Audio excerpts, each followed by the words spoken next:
আলাইকুম স্যার। কি রে ভাই? আজকে রেজাল্ট দিবে, আমাকে ভুলে গেছেন? ভারী লোকজন বুঝিস না ভাই, আস্তে আস্তে আস্তে বাইগান এদিকে দিয়ে দিকে বেটা, আস্তে আস্তে আস্তে। তুই তোমার বাড়ির সামনে সামনে আসি রেজাল্টের কথা কইতেছিস। আমার বাড়ির তো অলরেডি মনে হয় 3 দিন আগে থেকে তো রেজাল্টের কবে দিবি, রেজাল্ট কবে দিবি, রেজাল্ট কবে দিবি। বাট আমি এই ভয়তে, রেজাল্টের ভয়তে মনে করে 3 দিন আগে তো মনে করে সালা বেঁধে দিচ্ছি মাথায় যে কোন সময় চিত্ত বিশ্ব শুদ্ধ হয়ে শুরু হয়ে যাবে আমার বিটির বার ভাই। হাই হাই ভাই, তুই করছিস কি? যাই হোক, তাই চল দেই। আদু ভাই কোন জায়গা? আদু ভাই নিয়ে একসাথে রেজাল্টটা বাইর করি। আদু ভাই তো আবার 4 নম্বর, এটা চল। তাই চল, আর দেরি করার কি দরকার?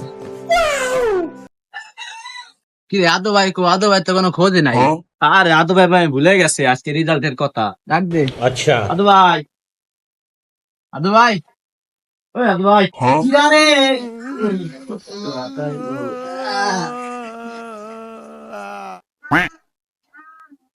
কি রে এই সকাল সকাল তোরা? মন নাই সে কি? ভাই ভুলে গেছে নাকি আজকে রেজাল্ট করিস না? ও আজকে তো 10 তারিখ না, রেজাল্ট দিবি। হাই হাই রে, আমার তো মনেই নাই। বাইগান রাত এক জায়গায় বসে রেজাল্ট বাইর কয়টা করি। বাজে? वाह ভাই বাজে আর 2 ঘন্টা আছে। হ্যাঁ, 12টা বেজে গেছে হ্যাঁ ভাই, তাই চলো। সবাই বসে রেজাল্ট বাইর করি একদম। আসো আসো। 2 hours later.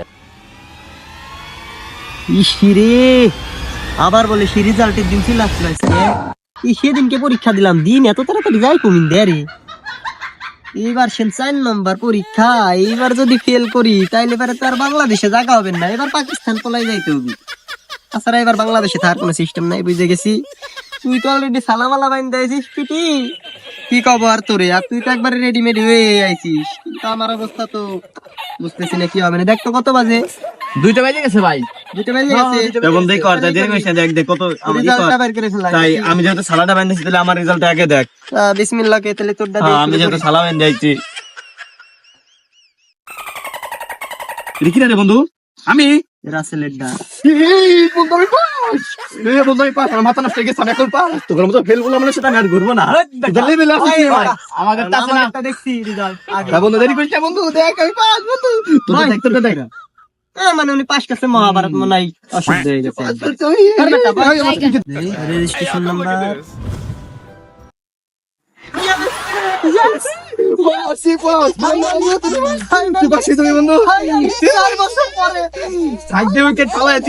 ঠিক আছে নাকি? দেখি এমডি রাফিউল মোল্লা, ফাইনালি 4 বছর পরে পাস করে গেলাম। हे भगवान तेरी বন্ধু তুই বল, রিল্যাক্স কর, রিল্যাক্স কর। আমার এই বন্ধু রে, বল বল বল বল। ও ইয়ে এই বন্ধু ই করি করি কর, দেরি করিস না। লাভ ইউ লাভ ইউ, ডামাডা। হ্যাঁ লাভ ইউ দাদা তো। দেই দেই দেই দেই, আমার নাই যে। আমি এই জন্য আগে থেকে ছিলাম, আমি সব ফেল মেল বলা মানে আমি ঘুরবো না। अच्छा আমি কই ছিলাম এই সব ফেল মেল বলা মানে সেটা আমি করবো না। আজকে দাদু ভাই লাভ ইউ ভাই, এই জন্য কই ছিলাম আমি। আদু ভাই, আদু ভাই, আদু ভাই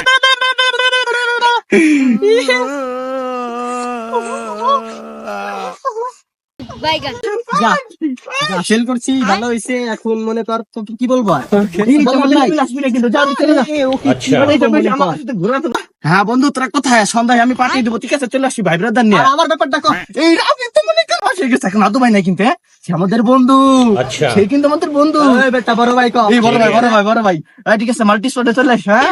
আজকে কিন্তু পাঠিয়ে দেবো আমি, ঠিক আছে? চলে আসো, হ্যাঁ হ্যাঁ হ্যাঁ। ঠিক আছে ভাই ব্রাদার, ঠিক আছে চলে আসো। বাইগান বন্ধু বান্ধব সবাই পাশ করে গেল, শুধু আমি পাশ করতে পারলাম না। এত ভালো পড়ালেখা করেও পাশ করতে পারলাম না। এখন সবাই আমাকে নিয়ে মজা করবে, সবাই আমাকে নিয়ে খেপাবে। এই জীবন রেখে আর লাভ কি? ফ্যানের সাথে এখন গলায় দড়ি নিতে হবে। আর বাঁচতে চাই না এই জীবনে। এখন আমি মরে গেলে আর কেউ আমাকে নিয়ে মজা করতে পারবে না। কেউ কি জানে এ অবশ চোখে স্টোরিটা দিয়ে যা জ্বলা জ্বলতেছে রে, ফাইনালি পাঁচটা করে ফেললাম। এই সবকিছু বুঝলাম। আচ্ছা লাবিব কো, লাবিব রে ধরে না একটু পাশে আমরা। যে তখন সাবেকতে পলাইলো, ভালো করে পচা নাই নাই। ওই কর, ফোন দে ফোন দে, হ্যাঁ এটা ফোন দিল। ফোন দে, রাই না এটা একটু পছাই আমরা, ভালো হবে না। কেউ কি জানে এসব কি রে ফোন ধরে না কে?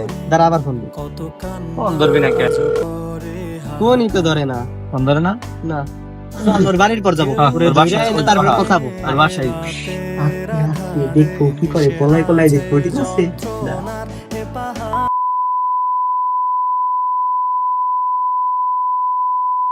লাবিব লাবিব, হে বেটা, এই তুই কি করছিস এগুলা? কি করতেছিস তুই? ভয় ভয় না বল খালি। মানে পাগল হয়ে গেছিস তুই? ভাই ফেল করছি তাই কি হয়েছে? আপনি কি ট্রাই করতে পারেন? আরে বেটা ফেল করা তো কোনো দোষের না, তুই হাল ছেড়ে দিলে পারে ওইটা হবে তোর ভুল। তুই হাল ছাড়বি কিসের জন্য? ফেল করছিস কি আবার চেষ্টা করবি? আমি ফেল করছিলাম না, আমি কি চেষ্টা করছি আমি পাস করি নাই? তুই চেষ্টা কর, তুইও পাস করে দেখাই দে, আমাদের থেকে ভালো রেজাল্ট করে দেখাই দে। হাল ছাড়িস না ভাই। তুই হাল ছাড়বি কিসের জন্য? আর জীবনের মূল্য অনেক বেশি ভাই, তুই সামান্য এই স্কুল সার্টিফিকেটের রেজাল্টের জন্য, এসএসসি রেজাল্টের জন্য তুই তোর জীবনটা একদম বিলীন করে দিবি। এই জীবনের সাথে তো তোর এটার তুলনা করলে হবে না। জীবনের মূল্য অমূল্য ভাই, এটার কোনো মূল্য হয় না। আর সরি, তোরে তখন অনেক বেশি বেশি বলা হয়ে গেছে, আমাদের তোর ওইভাবে বলা ঠিক হয় না আসলে। তুই তো আমাদের ভাই, তোর ওইভাবে বলা আসলে ঠিক হয় নাই, তখন বেশি বেশি বলে ফেলাইছি। আসলে আমিও তো ফেল করছিলাম, আমি চেষ্টা করছি পাস করছি না, তুইও চেষ্টা কর। কথা দে তুই আর এই পাগলামি করবি না কখনো। পাগলামি ভালো হলো না। ফেল করছো মানে তুমি শেষ নও, এটা কেবল একটা যুদ্ধ, জীবন নয়। আজকের হেরে যাওয়া আগামীকালের জয় দেখার শুরু হতে পারে। নিজেকে শেষ করার আগে একবার ভাবো, তুমি এখনো অনেক কিছুর যোগ্য। ফিরে দাঁড়াও, কারণ সত্যিকারের বিজয়ী কখনো হারে না, শুধুই শেখে। এসএসসি মানেই সাকসেস শিওর কনফার্ম না ভাই। কেউ টপ করে, কেউ স্টপ করে, কিন্তু জিতবে তো সেই যে কখনোই হাল ছাড়ে না।